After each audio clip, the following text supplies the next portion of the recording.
this point, we will move to, let's see, number 10 on the agenda. And do I have a motion to approve the minutes of the February 13th, 2023 board meeting? I move that we approve the minutes of the February 13th, 2023 board meeting. Okay, we have a motion. Do we have a second? Second. Okay, Ms. Snipes. Any discussion? I do. I would like to enter an attachment to the minutes into the record per Board Policy BEDG and South Carolina Code 30-4-94. And I don't want to go into all the details of it, but in the minutes of that meeting, the votes are reflected, but the discussions aren't reflected in the printed minutes, but they are in the video that's online. And when we were discussing item number 14 last time, there were a couple of assertions, let's say, that were made, and I just want to set the record straight. There was a board member that brought up an email that I sent on January 13th, 2023. And I'm going to pass copies of this email down to the other board members, and it's in what I'm putting in the minutes. But the comment that was made was that on January 13th, you, meaning me, sent an email to Audrey, the JAG auditor, asking her to weigh in on a district matter. Well, as you can see, the email was not sent to the JAG auditor. The email was sent to Dr. Ross. And I copied all the board members on it, and I did copy the auditor on it. And I did not ask the auditor, instruct the auditor to do anything. The email was about some questions that I had about the procurement code and process. And so I just wanted to set the record straight with that.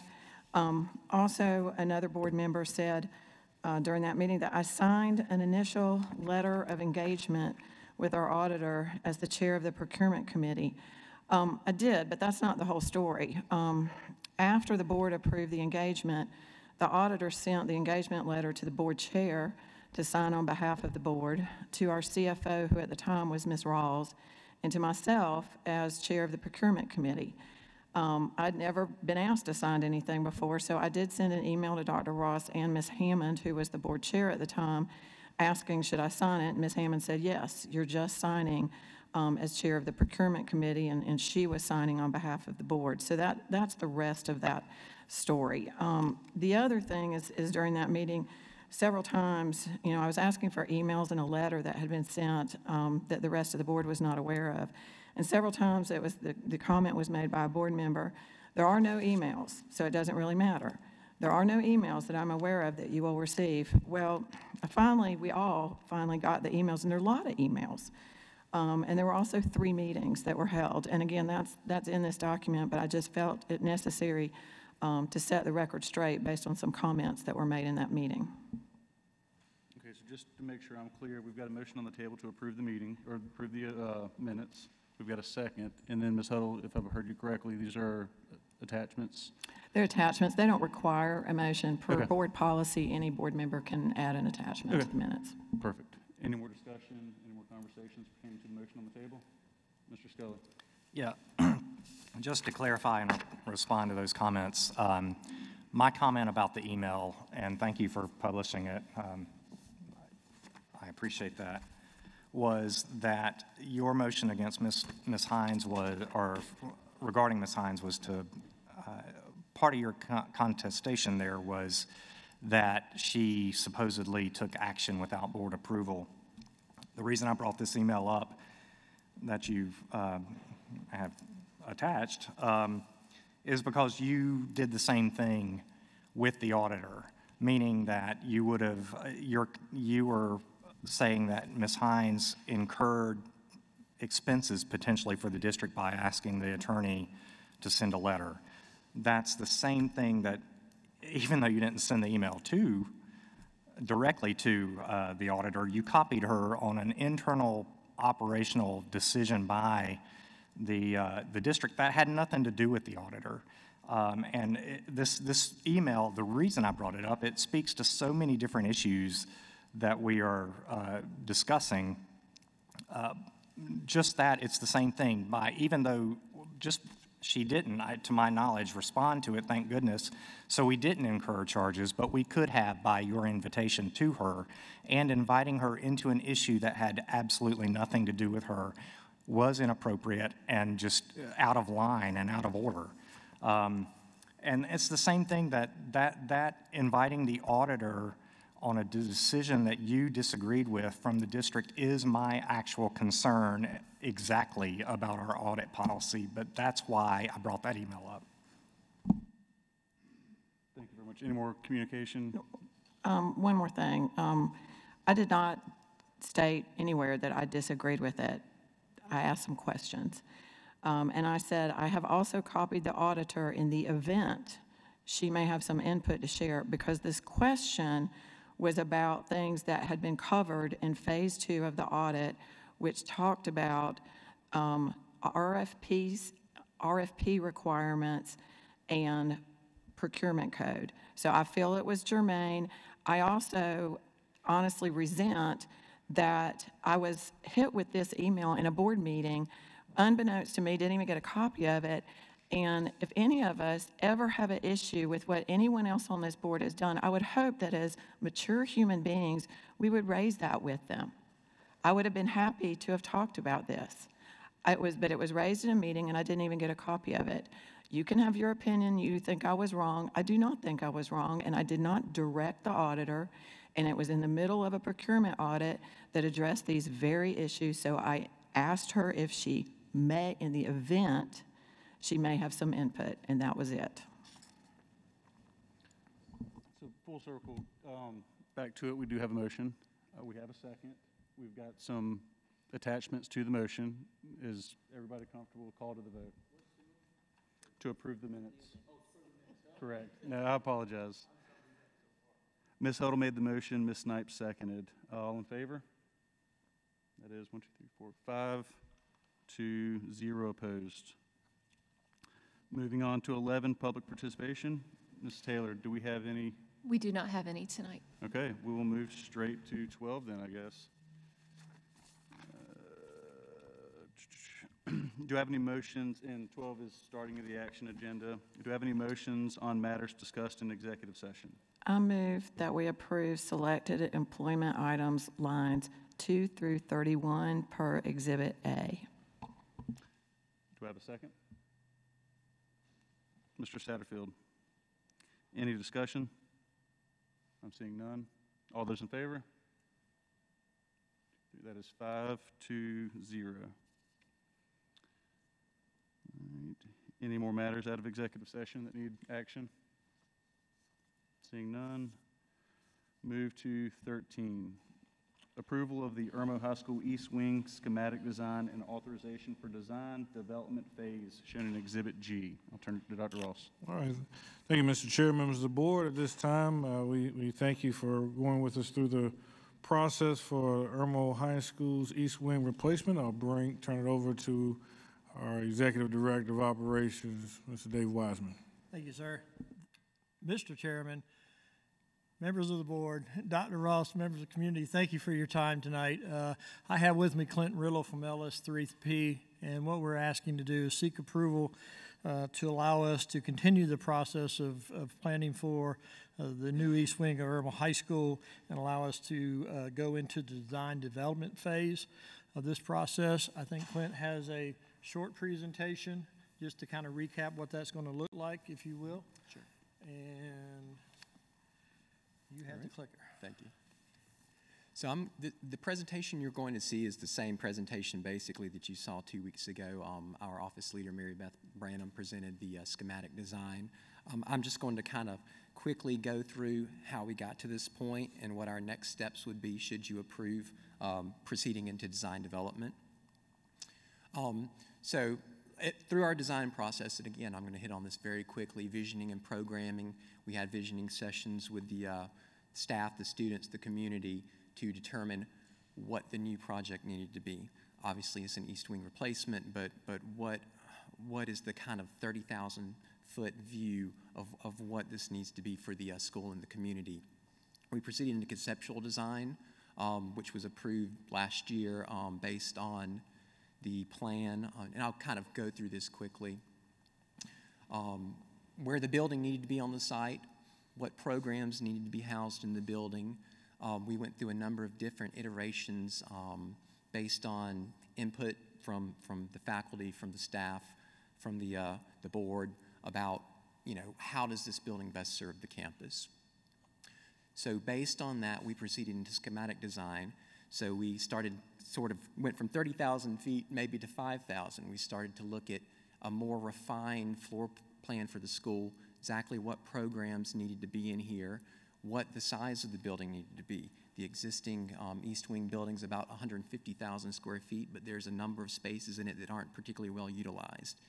If you're familiar with the history of that building, it was built as a one-story building, second story added onto it. A lot of the spaces were not really suited for how they ended up being used. For example, there are some spaces in the existing classroom that were somewhat classroom-sized spaces but are housing offices. So we really tightened that program down to make sure that we were meeting the budget and the program for what the facility needed to be at the time. So based on that schematic design, our third-party cost estimator put together the construction cost estimate that you've seen so far. Again, as Dave mentioned, we're asking approval of this design, and then we'll move into design development. And this is the point, again, you're just seeing kind of an example of what one of those drawings might look like. This is the point where we really start to get more into the details. We know what the program of the building will be, what the approximate size will be, where it needs to be sited, and then we start meeting further with our engineering consultants. What do the mechanical systems of the building need to be, the plumbing, the structural design, those sort of things to really refine the design to a point that we can go back to our third-party cost estimator, have a new updated cost estimate provided based on this more refined design. We can start to really get into some more of the fun. Some of the, when we would come back for our design development presentation, we'd have some more images of what the interior spaces would look like, some more refined images of what the exterior will look like. Again, provided approval, your approval of that cost estimate and design development, we move on in construction documents. And this is where we drop down. We started at 30,000 square feet. This is where we drop down to nuts and bolts, details, construction details, truly fully detailed drawing set, specifications. Again, go back to your cost estimator, or go back to third-party cost estimator, seek your approval for that to bid the project out to the contractor. As Mary Beth went through, those estimates put together would be the construction costs. Obviously, there are additional soft costs based on other fees that the district would seek. We don't know what those are yet. Obviously, there's furniture costs, there's your legal costs, obviously the cost of acquiring the adjacent property, those sort of things that total up to the total project costs. Again, you kind of see how we've moved through that schedule, again, tightening down the design as we continue through design, development, construction, and bidding. This was the schematic design cost estimate presented at the previous board meeting, again, based on that schematic design drawing set that was put together. Again, this is what you've seen, but just a reminder here of the siting of the new East Wing replacement, the floor plans. As they exist now, obviously we'll continue to meet with Dr. Hampton and her staff. We'll meet with individual departments, make sure that the building design is addressing their needs, really down to each individual space, and that's kind of our next step as well, and as we move into the design development phase. Again, we've started putting this in the machine.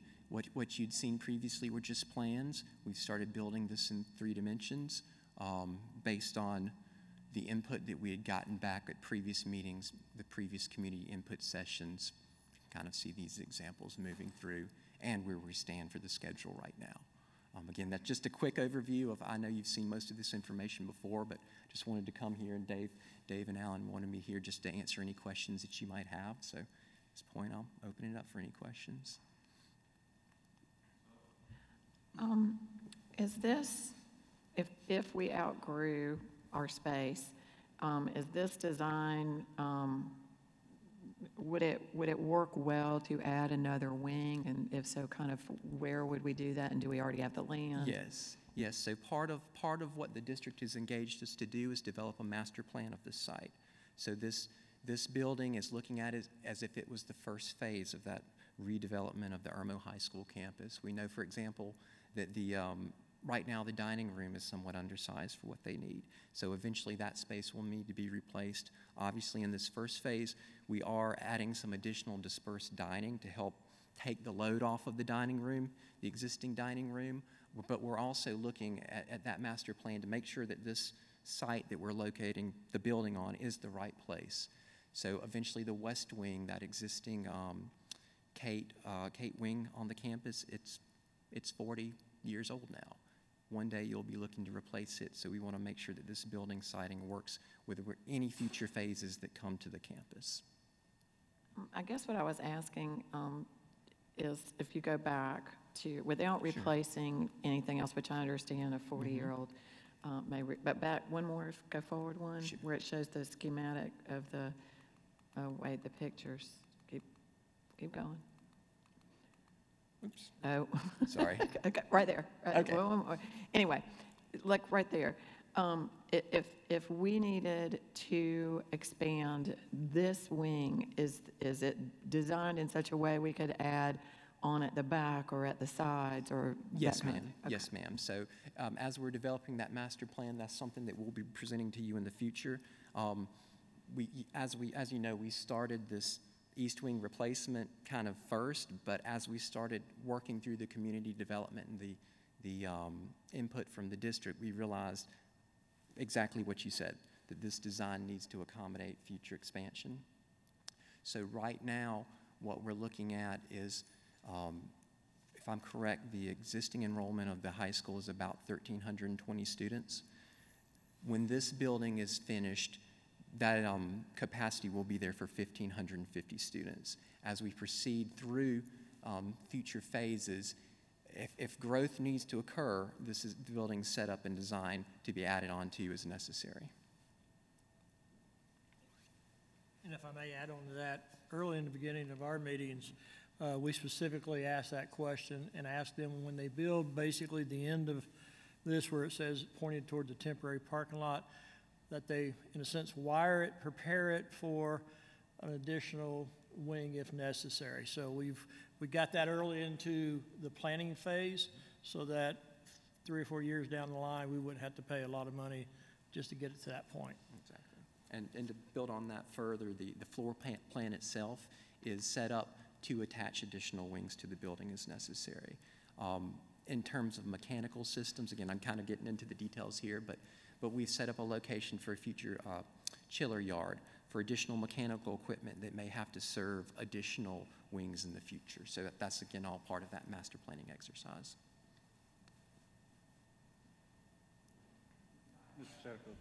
I know this might be more for Dr. Ross. Looking at the design, is it, we've given a lot of consideration for bus and car loops, and you know how that sort of runs the school. Yes, sir. A lot of times. And another question I have with regard to science labs, are we building standalone science labs to be shared, or are these classroom labs? So to answer your first question about site circulation, we have reviewed these with the SCDOT. So as they're looking at it now, since we're not really increasing enrollment over what the buildings were designed for, our bus loop that exists functions. So they need no additional stacking for the bus loop. Same for the automotive drop-off. We've looked at that with our civil engineer. So as it's designed now, the automobile drop-off will largely function similar to how it operates The reason I ask is I know that Irma Middle is just across the street. Yes. And if the release times are similar. Yes. So as we've discussed with the district, right now they're doing a little bit of bus drop-off almost where this building's sitting. That will have to move back to the original bus drop-off that's on the, what you see is kind of the left-hand side. So that, yeah, the stadium side. So that existing bus drop-off is sufficient per DOT. So there will be some operational changes that have to occur in terms of, you know, bus drop-off and car drop-off, but the design accommodates that. Yeah, currently. and the reason I bring that up is that's really an important function It of the school. is, it is. I can tell you, I've gone through the process of changing and redesigning, and Mr. Ross remembers I used to stand out on Columbia Avenue and direct traffic because that's just what happened. Yeah, I just want to make sure that those things are considered. The science lab question, are those standalone labs? So, Are they- so these labs, and these are based on, to go back in the past history of the project, at one point in time, there was a lab renovation project that was considered for this, the East Wing. Oh, sorry. We had discussed that with the previous faculty and staff. So as this is set up right now, what we have are individual laboratory spaces with 2 shared classrooms. So 2 classrooms that feed in. I don't know if this will, yeah. So as you can see here, the science lab spaces with paired classrooms. So they're set up as dedicated science labs, as opposed to like a laboratory lecture space. And I know, Mr. Ross, we know science is changing too. Are there accommodations made for more technology in those science labs? Yes, sir. These labs are all set up to be a bit more flexible than what's in the current East Wing. Because I can just tell you, I went through the process of trying to, and Mr. Ross remembers this, of changing rooms into science labs. Yes. And you just got to have to tear the whole floor up, and it's just a mess. It's so very difficult, very especially expensive. in an existing building. Yeah, And okay. I think in the loading of the new ones, like at Chapin High School, you'll see this design here where the lecture space doesn't also eat up a lab. And I think on a lot of the old ones, you tried to mix it, you tried to do both in one room, and you didn't have really good lab space, and you were really tight on the lecture space. So this also allows us to, especially when you look at chemistry, those are very expensive to maintain. And so you don't have to duplicate that. You have now the chemistry labs that are shared between 2, and then those teachers work out their flow between the chemistry and physics labs. And then to that point, biology labs, we get a lot more flexibility out of that. But these give us more space for lab and then a better lecture space than the combined labs. Exactly. Thank you. Thank you. Mr. Scully. Yeah, thank you. Whoever's running, can you back up one slide? Sure. Okay, so for this request, just for clarification, I'm good with it, I just want to clarify. What we're being asked to consider is the approval of the new East Wing on this slide. Then if you'll back up 2 slides to the diagram, up one, nope, oops, go forward, stop. At the, back up 2, 1, 2, no, backwards. There you go. We're getting there. Nope. The diagram, this diagram? Yeah, it's the one, the schematic cost estimate. In the middle of that page, I just noticed there's a note that says, does not include, and this is the total project cost, so the 62 million and change here does not include demo of the East Wing and construction of the new parking lot. Is that, if you'll go forward 1 slide, I take that to mean the existing East Wing and then the parking lot. So basically, what I want to know is after the $62 million project is done, we will have the new West Wing in addition to what you see here, not including the demo. So do we have an estimate of timeline and then cost for then the demo and of the existing building and the parking lot? That's in the next slide. Yes, so As it's gone. the third-party cost estimator did put a cost estimate for that together. It's not currently included in this estimate you're seeing now. I'm trying to remember off the top of my head. I think it was somewhere in the neighborhood, and we can provide more concrete documentation. I recall it being somewhere in the neighborhood of $5 to $7 million, again, to remove the old. How much? East I'm Wing. sorry. It was in the neighborhood of $5 to $7 million. Again, that's just me trying to remember off the top of my head. And that would be whenever the district, basically decided to move forward with that following Okay. the completion And of that's, the I just building. wanted to make sure Yes, sir. we were clarified that the 62 million doesn't get us that finalized schematic. It's going to be that 62 million approximate estimate plus another 5 to 7, which is, it is what it is. I just wanted to make sure that I Yes, understood that. so that would be a second phase to the project, basically, Okay. to remove the old building and put the new parking lot in space. Gotcha. I've got one, if nobody else has any more, to follow Mr. Scully.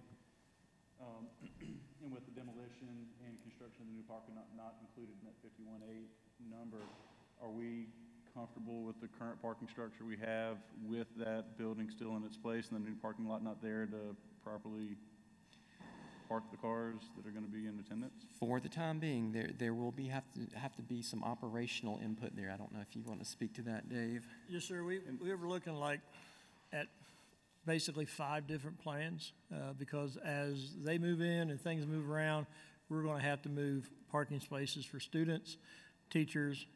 Fortunately, we got enough space down by the stadium side that can move some of the students and some of the teachers there. We'll have the front of the building, so that's something that we're looking at back behind the old McDaniel building. We're looking for some temporary parking there as well. So we're keeping a good eye on that and coming up with several different plans to move it as we need to. And just to clarify, the number for the phase 1 does include that temporary parking lot, so which would be at the past that McDaniel site. Does include or? It does. Does, It is okay. included. Ms. Huddle? Just a follow-up question on the square footage, and I'm not sure, this may be a question for Dr. Ross, but so we're going from 150,000 square feet to 120,000, so that's about a 20% reduction, but I heard you say that the current square footage was, there were areas that weren't even effectively utilized. So I guess, Dr. Ross, you feel comfortable that we're able to provide the same amount of effective space with this new design, even though it's 20% less square feet? Yes, if you can speak to how the programming went, because our first Sure. goal was to make sure that we wouldn't lose any programming and that we would have the ability to scale up in terms of growth. We did not feel that if you walked that campus, that building, replacing every square foot with square foot would be wasted. Heating and air it's not really building the most energy efficient use of it, especially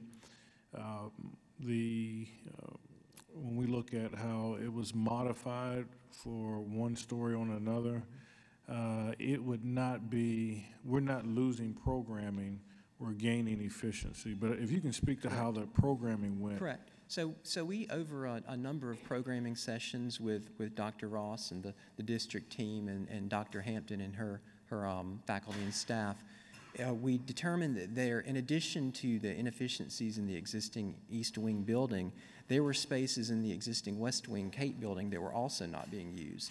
So we looked at the entire campus programmatically, not just the replacement building. So we put together a new program that basically covered all of the functions of the Irmo High School campus, so that we made sure that as we work through that design, again, we want to work to your budget. We want to make sure that this new building is efficient, that the spaces are laid out and have the correct adjacencies that didn't really necessarily exist in some of the existing campus wings. Any more questions? Mr. Satterfield? Are there going to be any empty classrooms? Is there room for growth? I don't want to have a brand-new school and then we're pulling portable buildings. Correct. There are some flex classrooms in addition to some flex offices that are programmed into the design that you see here. Okay. And when we complete without the, just so we're clear, I guess, Without the existing East Wing, this site is 1,500. 1,550 students. Yes, sir. 1,550 students. And one of the things that we're looking at in terms of operations, to your point, Mr. Scully, is, and I guess it goes to the overall plan, Ms. Huddle, is that we were identifying areas here and here for future growth. We believe that if you attend Irmo High School, this is the cafeteria, this is the march to classroom. So that's a long journey to take each way to the cafeteria. So as we talk about the 5-year plan, our goal was that the student center would move here. This would become the small business incubator. You would still have the athletics, and then future growth would happen here. That's all in the long-term view of Irmo High School. We would, so you would have a 20-year vision, and then you slowly go after it in phases. But the student center would be in this area, future new wing would be here. And if you ever attended a basketball game at Irmo High School, you have to really know the campus to get there.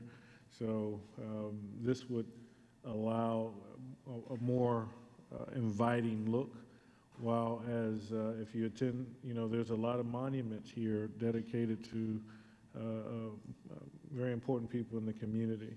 So going back, as you see in our initial phasing, this will stand even though the new wing will be there because we move in the winter. And we will need a lot of transitionary time. So what's interesting is that before we go to 1,550 students, this building will be able to hold 2,200, I believe, or a huge number until this facility is knocked down. Correct? It is and it isn't. So part of that DOT review was contingent on not increasing. Not increasing. Correct, not increasing the student capacity too far beyond what it is because of the need to maintain the proper bus and automobile stacking. But we have discussed that with the Office of School Facilities, what happens to that building when it's not necessarily in use, to make sure that they were okay with it existing from a code perspective until the next phases came online. I had one more comment for Mr. Ross, actually.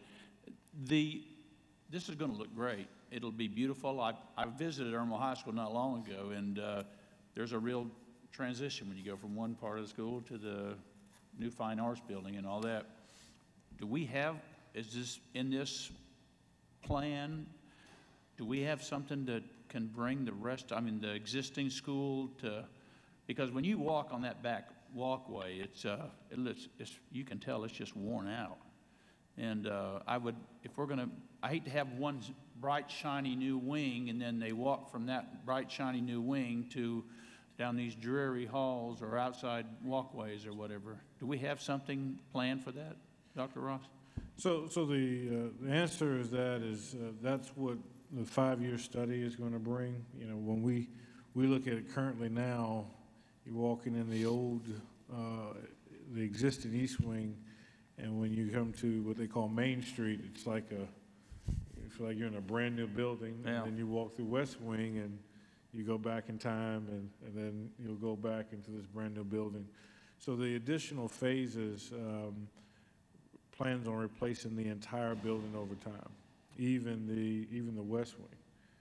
So that moves us from we have kind of a 5-year, 10-year, 20-year,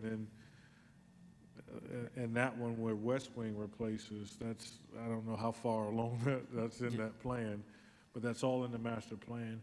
And contingent on funding, we can speed up that plan, or we can defer it. But the goal is to replace all of that. And I think as we look at what comes out of the 5-year, what those priorities will determine how we phase those in. But in our last assessment of this was the campus that needed the most work in our fleet. Any more questions? So just to be clear, I would like our CFO to kind of weigh in, because what we're asking is to move forward on that notion of design development for the new East Wing.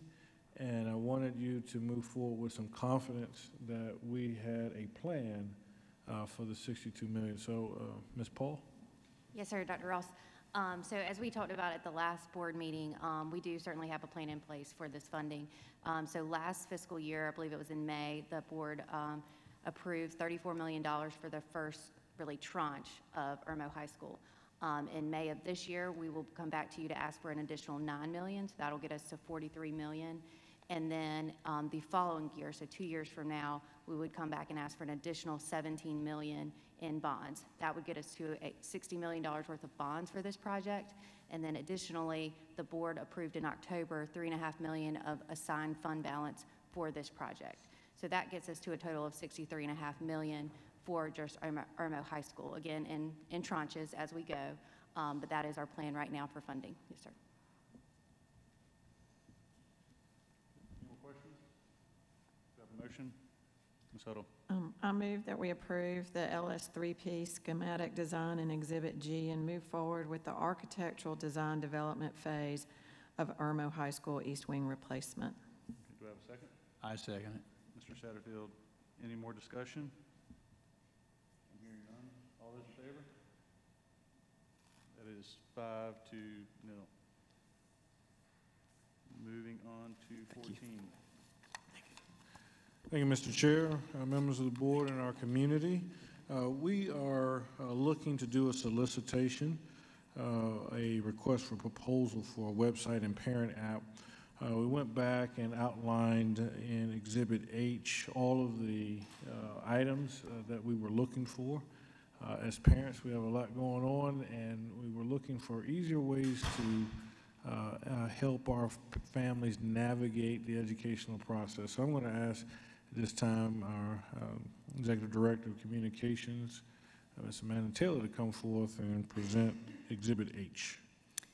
Okay, Mr. Chair, members of the board, Dr. Ross, thank you again for the opportunity to be here. As you do see in Exhibit H, the administration is coming to you asking for permission to release a solicitation for a new communication strategy for the district. This would be it would combine the website hosting, messaging system, and create a new mobile application, all provided by the same vendor, which we believe would increase parent engagement and be much more useful in our mobile-driven society now.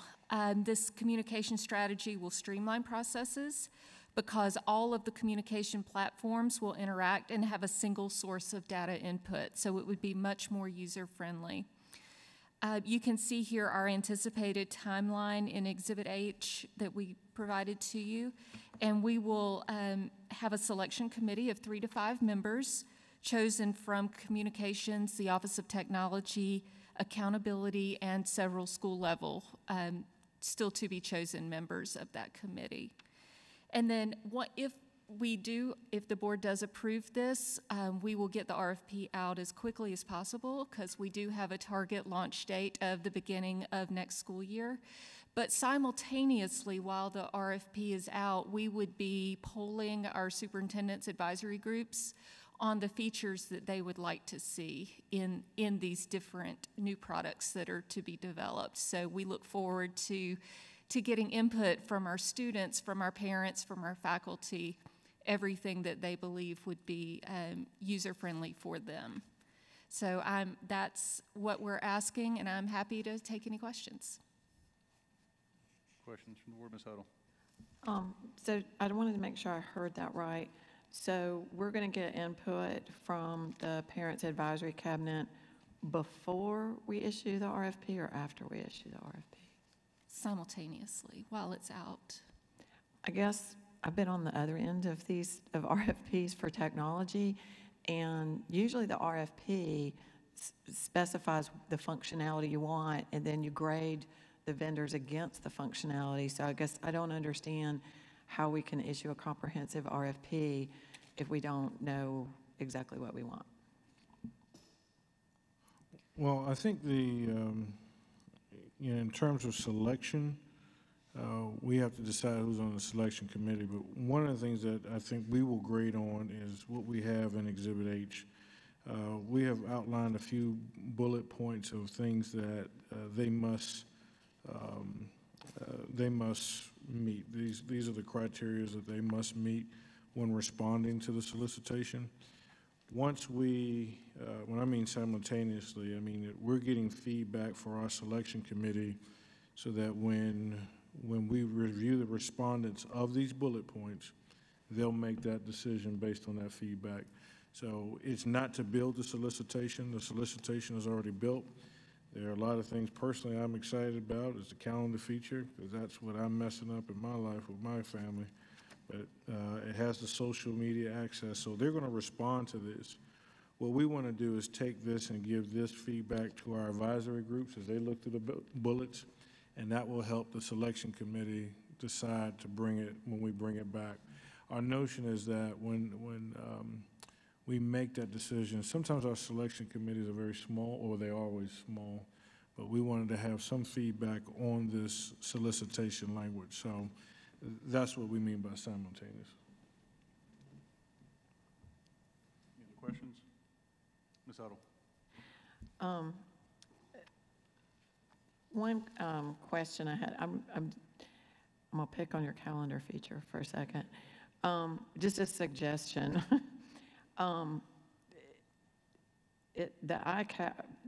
You're right, calendars are a mess, and a feature that a lot of websites should have, and some do and some don't, is the ability to push a selected calendar item to your personal calendar. So I would highly suggest that that be in here. The other question, and so that's just a comment suggestion, that I guess the other question that I have is, I thought at the last meeting that this was going to sit on top of the website we already have, and I must have misunderstood because this would replace. So we don't know for a fact that this will cost more. We think it will cost more, but it may not, correct? We look at what we're currently paying for this. We are in multiple different vendors trying to bring all of this to a head. When this rolls out, we'll have one vendor that's handling the rollout of our website, our advanced reporting system, and our app. And so for all of those to communicate collectively, we feel like we'll get some streamlines and some cost savings, but we don't know that until we get the respondents. I think the bigger thing, if we took the app off, we could probably tell you with 100% confidence it's going to be cheaper. But I just know in our age and while a lot of us use email, sometimes we miss a lot of things within our email depending on how active that account is. So I know that in today's age, our research says that you push information to your end user, and an application will allow us to do that. And if you have multiple children at different schools, sometimes it gets tough. So like you said, pushing to your calendar, pushing to one app, that's the usability we see. So it will be a new rollout, new advanced reporting system, the calling system, and the app. Is that correct? Yes, sir. A website host, the messaging system, and the app. Any other questions from the board? Mr. Scully? Just real quick. I was just thinking, I remember recently we passed a policy or renewed a policy where we share services with the foundation. I assume that's all included in this. It's not impacting that policy or that service with them. A great question. So this would not be on them. The foundation contract agreement is a staff a person, so we do, and then they compensate the district for those staff services. Yes, sir. Yes, sir. No more questions? Do I have a motion to approve the request for proposal for website for parent app?